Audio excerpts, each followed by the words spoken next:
Okay, welcome to the lesson on precision and accuracy. When scientists measure a physical quantity, they do not expect the value they obtain to be exactly equal to the true value. The true value is also referred to as the accepted value. So it's the number that you would see in a textbook, like the speed of light, for example, or the force of gravity being 9.8 newtons per kilogram. That is the true value that is figured out after doing thousands of experiments, and all the scientists agree that on the number, that is what we call the true value. Measurements can never be made with complete precision. Therefore, there's always some uncertainty in physical quantities determined by experimental observations. This uncertainty is known as experimental error. Experimental errors are random and or systematic.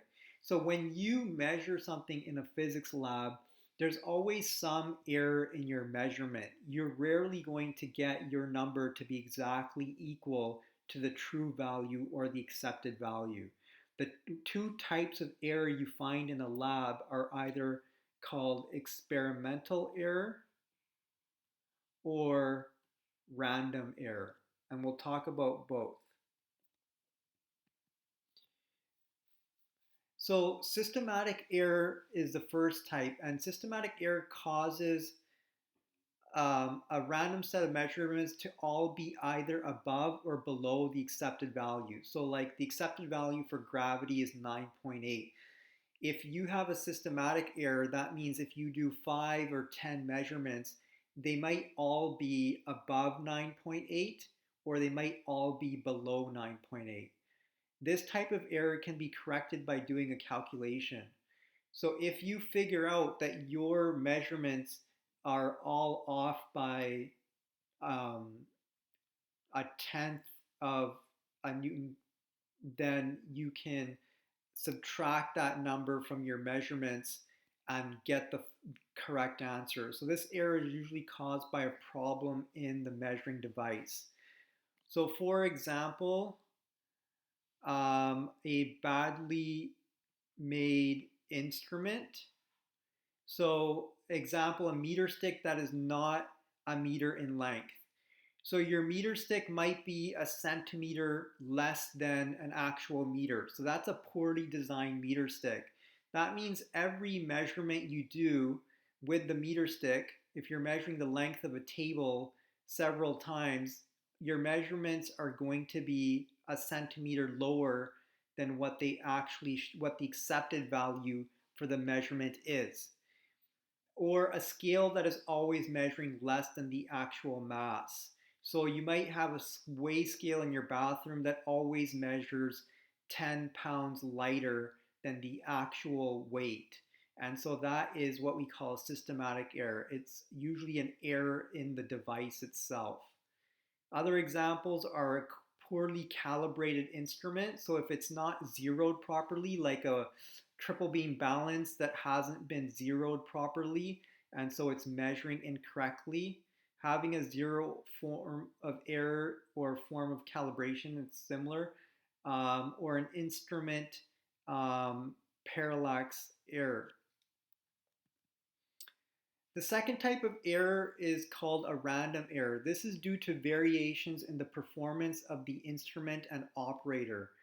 So this is usually an error that's either a human error caused by improper measurements taken by the person doing the measuring, or it's an error in the machine or device that is causing the measurements to either be above or below the actual accepted value. The error is randomly spread about the accepted value and it cannot be corrected by a calculation. So examples of this might be vibrations and air convection in mass readings, temperature variations. So like if the temperature in the room changes or gets higher or lower, very sensitive devices like a scale that measures to the nearest thousandth of a gram, it's going to measure incorrectly. If the temperature goes higher than room temperature, it might measure above the actual mass. If the temperature drops below room temperature, it might measure below the actual mass. So the measurements are spread out above and below the accepted value. Misreading, so misreading, that's human error caused by the person not reading the device correctly. Variations in the thickness of a surface, not collecting enough data, using less sensitive instruments, or human estimation error.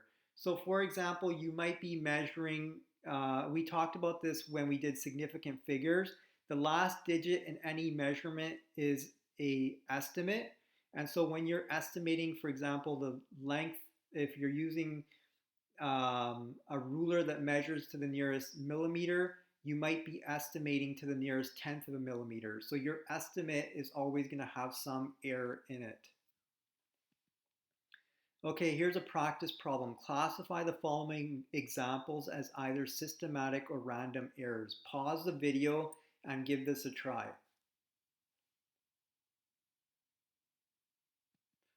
Okay, here are the answers to the questions.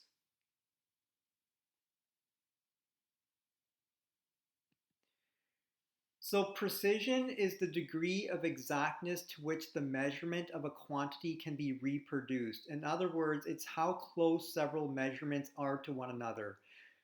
So if you're using, for example, a scale to measure mass and you do 10 measurements and all 10 measurements are very close to one another, then that is a very precise instrument. However, if you do 10 measurements of the same mass and you get 10 values that are very different, then that's not a very precise instrument. Example, a student measures the speed of light to range in value from 3.00 times 10 to the power of 8 to 3.002 times 10 to the power of 8 meters per second.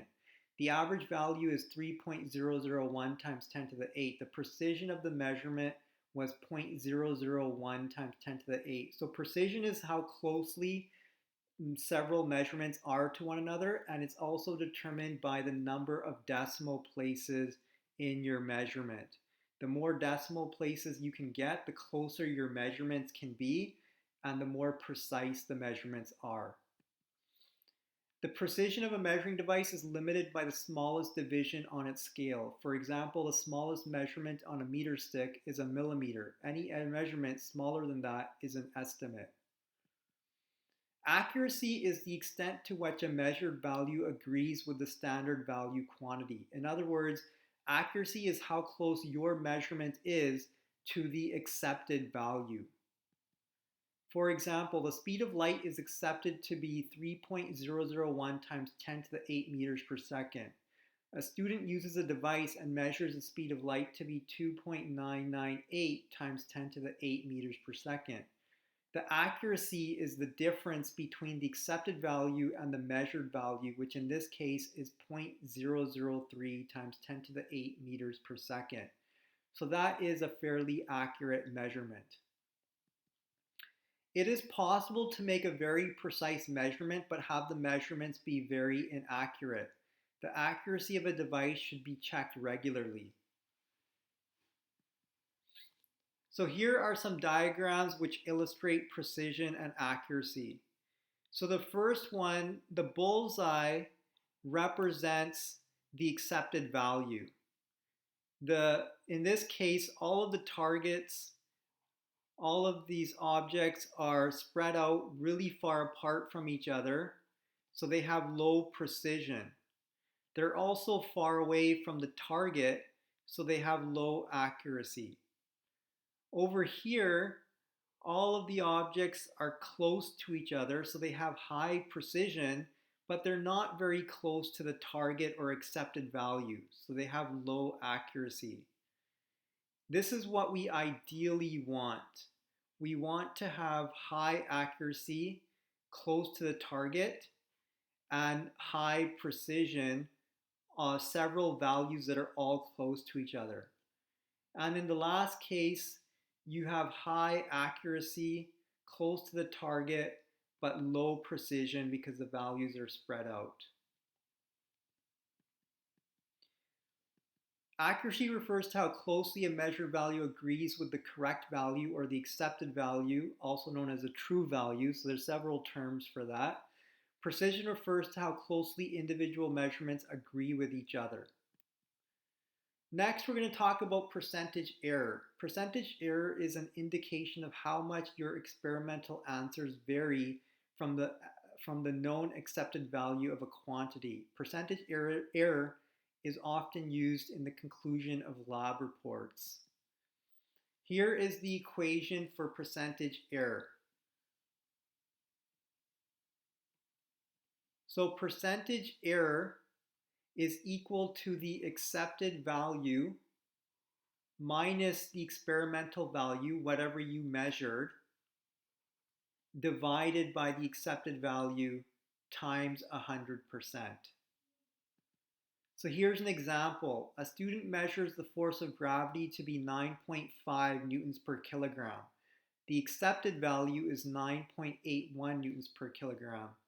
The percent error is equal to 9.81, the accepted value, minus 9.5, the measured value, divided by 9.81, the accepted value, times 100%, which equals 3%.